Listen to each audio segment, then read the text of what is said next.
So about 4 years ago, I decided to take a month off sabbatical. Terrifying. I went to Australia for an entire month. And yeah, it was terrifying. I mean, it was great too. I was in Australia. What's not to love? But to not open the laptop, to not edit the blog post, to not engage in any of that was perhaps the most uncomfortable I'd ever been. And it's not a switch that can just get switched off. And it's not something that gets easier even a week later. Like, you really do need a lot of time. Like, I needed that entire month.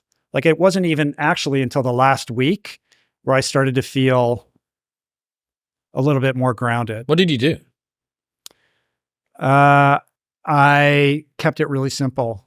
I mean, I have friends. I was in Sydney that year. I've gone to Australia twice. So I've done this every year. I've gone to Hawaii twice. And all those places, I have lots of friends, lots of opportunity to do fun stuff and see lots of people and blah, blah, blah. But I really treat it like a retreat. And so I live those days quite monastically. I do what I enjoy. I'm in a tropical location. I get up, I make my morning smoothie, and then I go out and I train. I ride my bike for 4 hours. I go to the ocean and swim. I push myself physically, and then I come back, I eat. I go to the beach, I read, watch a movie, go to bed at 8 o'clock, and try actually not to talk to anybody and to not be online.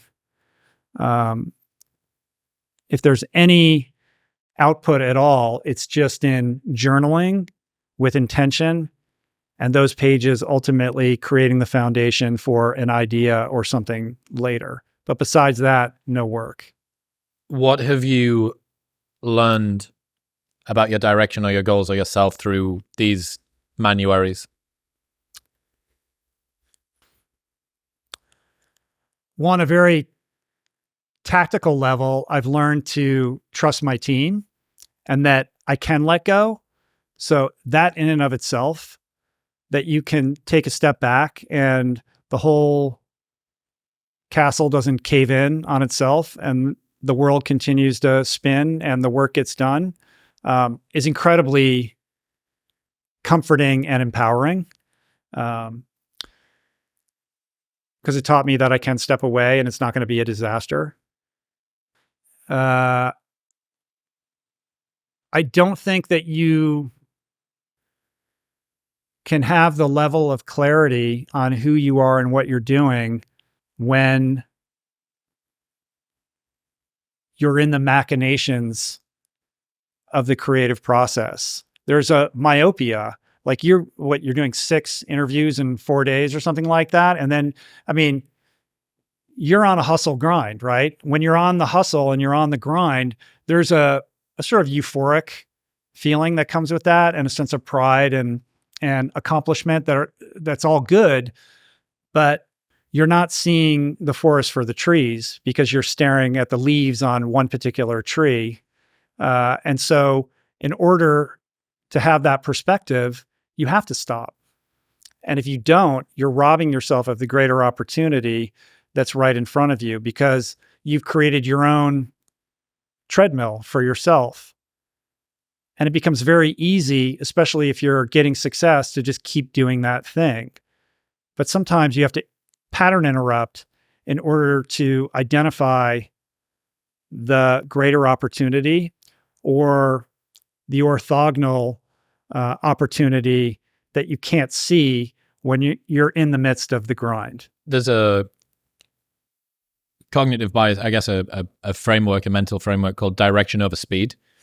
And the lesson is that if you are going in the precise right direction, regardless of how quickly or slowly, you're always making progress. Mm-hmm. If you're not going in the right direction very quickly, you can actually push yourself further away from the goal that you ultimately want. Mm-hmm. There's another insight from Chris Sparks, who is a world champion poker player and a productivity expert. And he says there can be no growth without goals. And it's a really nice counterbalance. He came out with it just after James Clear's Atomic Habits. And I would love to get those two guys together to talk about this. They don't conflict. They mesh nicely, but I do think it's an important redress. As soon as James said, you do not rise to the level of your goals, you fall to the level of your systems. As soon as he said that, I think that, and the success of the book, which was phenomenal, and is in one of my top 5. It's still like the #1 New York Times bestseller. It's phenomenal. Yeah, it's a powerhouse, and rightly so, right? Yeah. It's one of my 5 books on my 100 book list that you have to read. As soon as he said, you do not rise to the level of your goals, you fall to the level of your systems, I think people stopped thinking about goals. And he made a really great argument, which was everybody at the start line of the 100-meter race has the same goal. It's to win.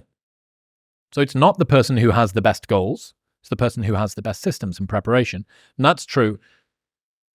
As you dig in a little deeper, it forgets about direction over speed. And this is what there can be no growth without goals that Chris meant, which is that it is just personal goal mental masturbation for you to frenetically do self-improvement, not in service of a thing, or not in service of even a direction that you're going toward. And it was a really important reframe for me. And I think that it plays into what you're talking about. Why would you take a sabbatical if not that there was some direction that you were going in? I think that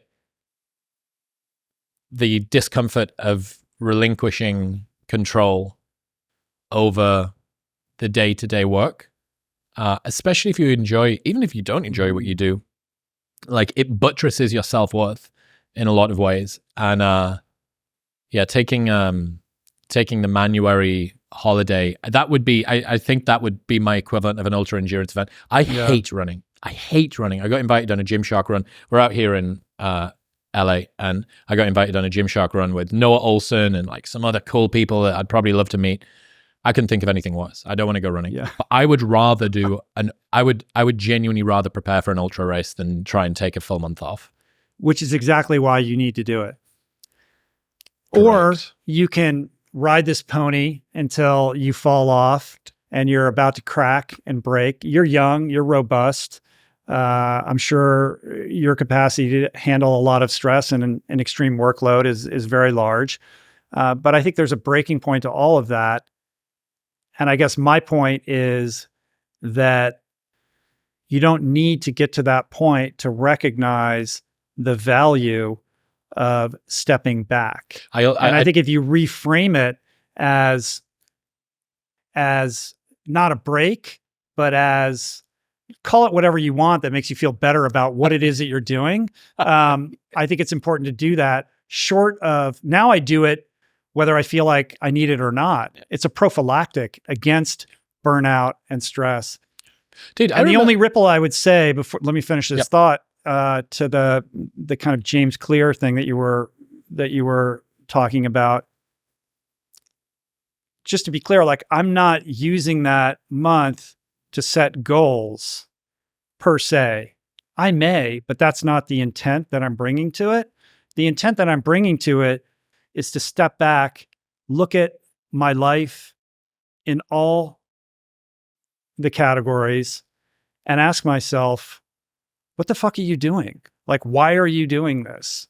And to really deconstruct that why and to figure out if there's a more evolved way of doing what I do, or maybe a new direction altogether. I don't set 5-year goals. I'm not somebody who's like, I'm trying to do this thing. I'm trying to be nimble and responsive in the moment to what is happening. And the more I am in connection with myself, then the more trustworthy my instincts are about that directionality. And I've learned over time to trust and rely upon that as the barometer of not just the tack that I'm taking, but the steps that I'm executing on to get there. And I think that's served me well and has allowed me to pivot and to not be afraid to experiment, try new things, play with the format, with the pod. It's like, it's successful. Don't change it. Just keep doing the same thing, right? But if I'm doing what I'm doing in the exact same way I was doing it 6 months ago, then I'm not growing. So it's an embrace of experimentation, a healthy relationship with failure, and holding things looser, not holding on so tight. It's the tight hold that I think you probably have right now, that you're so resistant to releasing. It's way, what you're talking about, and I'm glad that you clarified, it's way bigger picture than goals. It's way further up. What's important to you? What are your values? What is the quality of the relationships that you have? Where were you 6 months ago?